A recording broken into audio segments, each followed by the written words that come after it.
வணக்கம். இன்றைய மாவட்ட செய்திகள். திருச்சி ஏர்போர்ட்டில் விசிக தலைவர் திருமாவளவன் செய்தியாளர்களை சந்தித்தார்.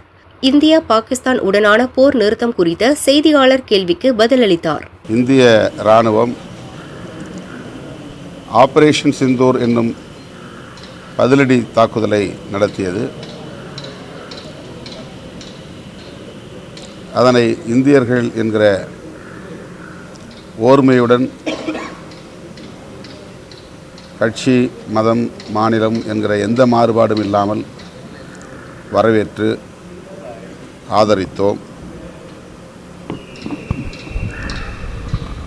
ஆனாலும் கூட இந்தியா, பாகிஸ்தான் ஆகிய இரண்டு நாடுகளுக்கும் இடையிலே யுத்தம் மூண்டுவிடக்கூடாது, அது ஒரு பெரும் போராக மாறிவிடக்கூடாது என்கிற வேண்டுகோளையும் வலியுறுத்தினோம். இன்றைக்கு போர் நிறுத்தப்பட்டு விட்டது என்கிற தகவல் பெரும் ஆறுதலை தருகிறது. அந்த அறிவிப்பை அமெரிக்க அதிபர் டொனால்ட் ட்ரம்ப் செய்தார் என்பது புரியாத புதிராக இருக்கிறது. இந்திய அரசு அல்லது பாகிஸ்தான் அரசு இந்த அறிவிப்பை செய்திருக்க வேண்டும். அமெரிக்கா தலையீடு செய்தது, பேச்சுவார்த்தை நடத்தியது என்பதை நாம் வரவேற்க கடமைப்பட்டிருக்கிறோம். என்றாலும் கூட இந்த இரண்டு நாடுகளுக்கு இடையில் சமாதானம் வேண்டும், நிரந்தர தீர்வு வேண்டும்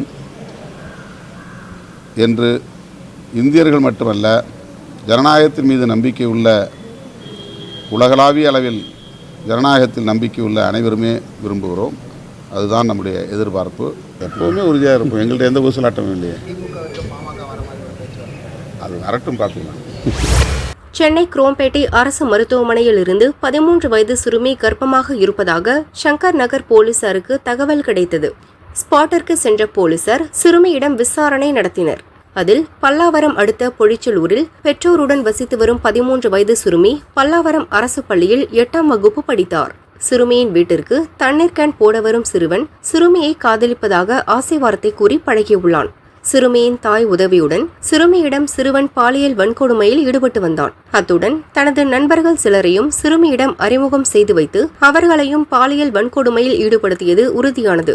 இவ்வழக்கில் 7 சிறுவர்கள் கிழக்கு தாம்பரத்தைச் சேர்ந்த நந்தகுமார் வயது 19, சஞ்சய் வயது 19, முடிச்சூரைச் சேர்ந்த சூர்யா வயது 22, தாம்பரத்தைச் சேர்ந்த சஞ்சய் வயது 18, ஈசா பல்லாவரத்தைச் சேர்ந்த நிக்சன் வயது 22 மற்றும் 39 வயதான சிறுமியின் தாய் ஆகியோர் போக்சோ சட்டத்தின் கீழ் கைது செய்யப்பட்டனர். 13 பேரையும் தாம்பரம் நீதிமன்றத்தில் ஆஜர்படுத்தினர். நீதிமன்ற உத்தரவுப்படி தாய் மற்றும் 5 வாலிபர்கள் சென்னை புழல் சிறையில் அடைக்கப்பட்டனர். 7 சிறுவர்கள் செங்கல்பட்டு சிறுவர் சீர்திருத்த பள்ளிக்கு அனுப்பி வைக்கப்பட்டனர். பாதிக்கப்பட்ட சிறுமி செங்கல்பட்டு அரசு மருத்துவமனையில் சிகிச்சை பெற்று வருகிறார். சிறுமியை கூட்டு பலாத்காரம் செய்து கர்ப்பமாக்கிய சம்பவம் அதிர்ச்சியை ஏற்படுத்தி உள்ளது. சென்னை மாங்காடு கேருகம்பாக்கத்தில் தனியார் துப்பாக்கி பயிற்சி மையத்தை ஓய்வு டிஜிபி சைலேந்திர பாபு துவக்கி வைத்தார். அந்த வகையில் ஷூட்டிங் ஒரு நல்ல சிறந்த விளையாட்டு. அது அவங்களுக்கு படிக்கிறதுலே ரொம்ப உதவியாக இருக்கும். ஏன்னா இது துப்பாக்கி சுடக்கூடிய பயிற்சி எடுக்கக்கூடிய குழந்தைகளுக்கு அதிகமான கான்சன்ட்ரேஷன் கெப்பாசிட்டி அதிகமாகும். அவங்க பாடி கண்ட்ரோல், அவங்க மைண்ட் கண்ட்ரோல் எல்லாமே அவங்களுக்கு அதிகமாகும். இன்டெலிஜென்ஸ் அதிகமாகும்.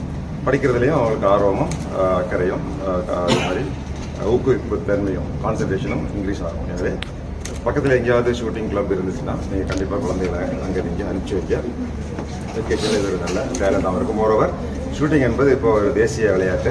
சென்ற ஒலிம்பிக்கில் இந்தியா மொத்தம் 6 மெடல் தான் வாங்கிட்டு இருந்தது. மொத்தமே பாரிஸ் ஒலிம்பிக்கில் நம்ம 6 மெடல் தான் வாங்கியிருக்கோம். அமெரிக்கா 126 மெடல் வாங்கியிருக்காங்க. சைனா 91 மெடல் வாங்கியிருக்காங்க. ஆஸ்திரேலியா கூட 45 மெடல் வாங்கியிருக்குது.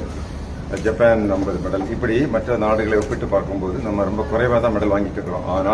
ஆனால் இந்த 6ல் 3 மெடல் துப்பாக்கி சுடக்கூடிய அந்த விளையாட்டில் தான் நமக்கு வந்திருக்கு. ஸோ இந்தோ பாகிஸ்தான் வார் சீஸ் ஃபயர் அனௌன்ஸ் பண்ணியிருக்கிறாங்க.